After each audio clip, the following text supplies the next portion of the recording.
Hello viewers, in today's video I'm gonna show you how to attach and send PDF file to an email. So first of all, open Gmail apps. Before start the video, make sure to subscribe our channel and hit the bell icon for more update. So let's get started. Tap onto compress option.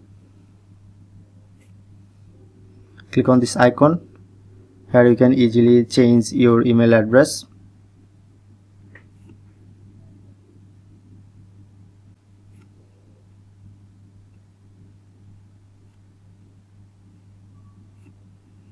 Click on this icon, select the first option, attach file, and select your PDF file.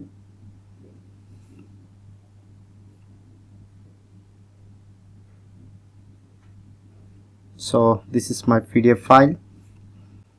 Write something